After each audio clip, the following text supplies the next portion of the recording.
হাইৰে দুনিয়া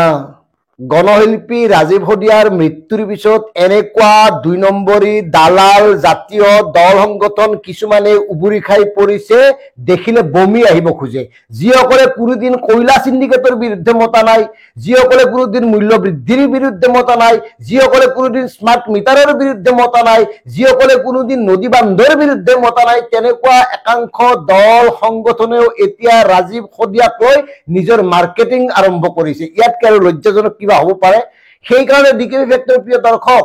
এই সকল ছদ্মবক্ষী জাতীয় দল সংগঠনৰ নেতাসকলক চিনি থওক এওঁলোকৰ ধান্দা আমাৰ আৰু বুজিবলৈ বাকী নাই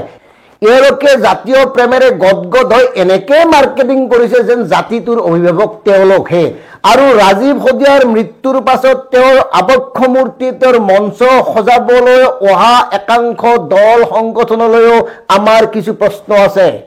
আপোনালোকে ৰাজীৱ শদিয়াক নিজৰ অনুষ্ঠানলৈ গীত পৰিবেশন কৰিবলৈ নিশ্চয় মাতিছিল তেতিয়া তেওঁক আপোনালোকে কিমান টকাৰ মাননি দিছিল এই কথাটোও জানিবলৈ আমাৰ মন গৈছে নে আপোনালোকে আমিতো জাতিৰেই মানুহ জাতিৰেই কাম কৰি আছো গতিকে আহক বুলি কৈ গাড়ীৰ ভাড়াটো দিয়েই কেৱল মেচিনত বোৱা গামোচা এখন দিয়ে বিদায় দিছিল এই কথাটো স্পষ্ট হ'ব লাগে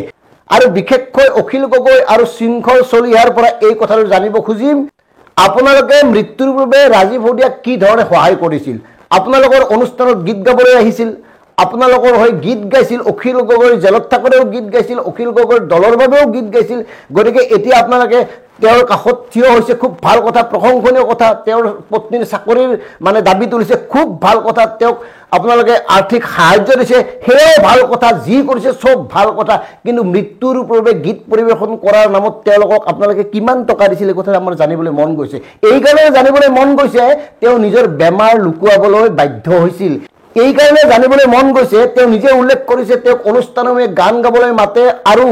কেৱল এখন চেক দি পঠাই যি চেকত আৰু কেতিয়াও টকা নোহোমায় এনে ঘটনা আপোনালোকৰ লগতো ঘটিছিল নেকি এই কথাটো এই কাৰণে জানিবলৈ মন গৈছে এই কাৰণে জানিবলৈ মন গৈছে অনুষ্ঠান এটা উদ্বোধন কৰিবলৈ তেওঁক মতা হৈছিল তাত আগৰ পৰাই মিউজিচিয়ান ৰখা হৈছিল আৰু তাত তেওঁক কোৱা হৈছিল লাহেকৈ যে দুটামান গান গাই দিয়ক ককাই দেশৰ গান গাই দিয়ক জাতিৰ গান গাই দিয়ক আৰু দেশ আৰু জাতিৰ বাবে জীৱন উৎসৰ্গিত ৰাজীৱ শদিয়াই সেই কাৰণে কোনো কথা পেলাই দিব নোৱাৰি জাতিৰ টানত মানুহৰ টানত সকলোবোৰ গাই গৈছিল বিনিময় নিবিচৰাকৈয়ে ৰাজীৱ শদিয়া আছিল জাতিৰ বাবে উৎসৰ্গিত এটা সত্তা ৰাজীৱ শদিয়াই প্ৰতি মুহূৰ্তত বুকুৰ ভিতৰত তেজত লৈ ফুৰিছিল জাতি আৰু জাতিৰ প্ৰতি দায়বদ্ধতা প্ৰতি সময়ত তেওঁ সাধাৰণ জনতাৰ কথা ভাবিছিল সাধাৰণ জনতাৰ দুখ দুৰ্দশাৰ কথাবোৰ কৈছিল গানৰ মাজেৰে আৰু এটা কিমান সংখ্যক লোকে সাধাৰণ জনতাৰ কথা ভাবে সাধাৰণ জনতাৰ কথা কয় এনেকুৱা কিছুমান চৰকাৰী গায়কেও বৰ্তমান সময়ত ৰাজীৱ শদিয়াক লৈ সাংঘাতিক ধৰণে আবেগ বিভ্বৰ মন্তব্য দিয়া দেখা গৈছে আমি তেওঁলোকক সুধিছো আপোনালোকে কি কৰিছিল মাঘ বিহুৰ সময়ত পেক পেক গীত গোৱা মাঘ বিহুৰ সময়ত আমাৰ ৰঙাপানীৰ গীত গোৱা গায়কসকলেও ৰাজীৱ শদিয়াৰ মৃত্যুৰ পিছত সাংঘাতিক গদগদ হৈ উঠিছে আৰু আবেগ বিভ্বৰ হোৱা দেখুৱাইছে এই মুখাবোৰ সাধাৰণ জনতাই চিনিব লাগিব এই মুখাবোৰ সাধাৰণ জনতাৰ সন্মুখত খুলিব লাগিব আৰু এইভাবে মই ডিকেবি ফেক্টৰৰ প্ৰিয় দৰ্শক আপোনালোকক বিনম্ৰভাৱে অনুৰোধ কৰিছো চিনি থওক জানি থওক কাৰণ বৰ্তমান সময়ত অসমৰ থলগিৰি জনতাই এই জাতীয়তাবাদী সংগ্ৰামখনৰ নেতৃত্ব ল'ব লাগিব আৰু ৰাজীৱ শদিয়াৰ মৃত্যুৰ পিছত যি ধৰণে এক জনজাগৰণ সৃষ্টি হৈছে ৰাজীৱ শদিয়াৰ মৃত্যুৰ পিছত যি ধৰণে এক গণসংগ্ৰামৰ প্ৰসৱ বেদনা আৰম্ভ হৈছে সেইখিনি সময়তে একাংশই এই সংগ্ৰামখন এই যিটো উকমুকনি এই যিটো পিৰপুৰণি এই যিটো প্ৰসৱ হোৱাৰ উপক্ৰম হৈছে এটা গণবিপ্লৱৰ সেয়া কিন্তু নিষেধ কৰাৰ বাবে সকলোবোৰ প্ৰচেষ্টা হাতত লৈছে ইতিমধ্যে এই ব্যৱস্থাটোৰ মাজত সোমাই পৰিছে তেওঁলোকক আপোনালোকে চিনি থব আৰু ৰাজীৱ শদিয়াৰ মৃত্যুৰ পিছত আবেগ বিভ্বৰ হৈ উঠা গায়কসকলক আমি এটা আহ্বান জনাব খুজিছো আপোনালোকে পাৰে যদি ৰাজীৱৰ দৰে গান গাওক ৰাজীৱ শদিয়াৰ গীতবোৰ মঞ্চত পৰিবেশন কৰক ৰাজীৱ শদিয়াৰ গীতেৰে সাধাৰণ জনতাক উদ্বুদ্ধ কৰিবলৈ প্ৰয়াস কৰক